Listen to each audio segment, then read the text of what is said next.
Bibo! Someday kapayaan mo na. Nagpaparinig pa eh. Na para bang sinasabing makakahanap din ako ng katulad mo. Nang higit pa sa'yo. Hintayin mo lang na makamove on ako. Huwag na magganyan-ganyan. Masyadong halatang veterana, oo.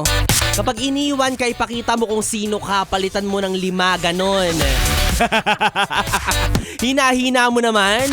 Nakakairang round ng concert na yung sex bomb na para bang hindi ka pa rin na-orient. Nasa panahon ngayon, dapat hindi na tayo naghahabol. Diba? Aso na lang ang naghahabol. Pero kung gusto mo talaga siya, magpakabulati ka, gapangin mo siya, diba? Hindi nagpaparinig ka pa ng someday. Naku, wala nang ganyan-ganyan. Bukas, agad-agad, pwede mo siyang palitan.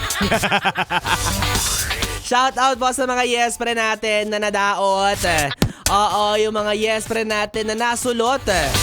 Yung tipong meron siyang dating kalaguyo o karelasyon, 'di ba? Tapos merong kumerengkeng sa kanya, hinarot-harot siya. Aba, pumayag naman talaga. 'Di ba? Kumagat sa tukso, sabi nga nila, oo. Kaya mahirap yan 'di ba? Kapag ikaw, alam mo nga maganda or gwapo ka, okay, sabihin na natin na wala ka masyadong itsura. Kapag alam mong taken ka na, tapos may mga umaaligid-iligid para harutin ka, dapat alam mo na yung gagawin mo, di ba? Hindi na para sakyan-sakyan mo pa, tapos anong dadahilan mo sa jowa mo pag nahuli kayo? Wala, I'm just being, I'm just being human. Sabihin mo, nagpapakatao ka lang.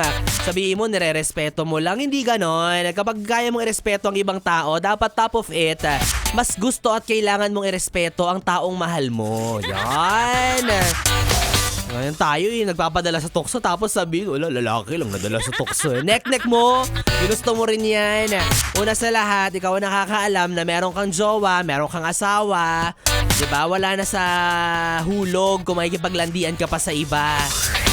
Okay, ikaw yes friend, kung nasulutan ka, kung naagawan ka, lalo na ng mga tao sa paligid mo lang pala, diba? Yung mga sawa.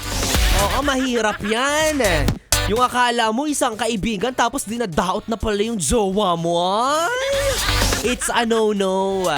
Diba? Nasa bro code yan. Pag akin. Ang kayuan ay kayuan. Hindi pwedeng ang kayuan ay kay Pedro din. Wag ganon. Kaya ikaw kung naagawan ka, hayaan mo na, ibigay mo na, giveaway na yan. Hindi naman din para maghabol-habol ka rin, sabi mo, ay, akin yan, ibalik mo yan sa akin, Mars! Sa akin yan! Hindi ganon, di ba nakakababa ng, alam mo na, ng ego, ng pride. Sayang naman ang face card kung ilalaan mo lang sa mga taong wala namang kwenta. O kaya hayaan mo na siya, ha? Tapos kapag humingi siya ng closure sa'yo, wag mong ibigay. Para after 10 years, babagabagin pa rin siya ng konsensya niya na pinagpalit ka niya.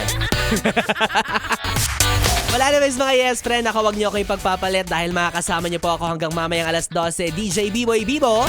Ako po ang bibi niya sa radyo, ang DJ na mabilis bumayo. At ngayong gabi dahil ngayon ay Biyernes. Naku, abangan niyo po sa aking pagbabalik dahil mapapakinggan na naman natin ang bagong sulat na ipinadala para sa atin para sa ating BBC or B-Boy Bibo Confessions. Kaya naman manatili nakatutok dito lang sa istasyong No Problem ang 101.1 Yes FM Solid. Oras natin 9:36.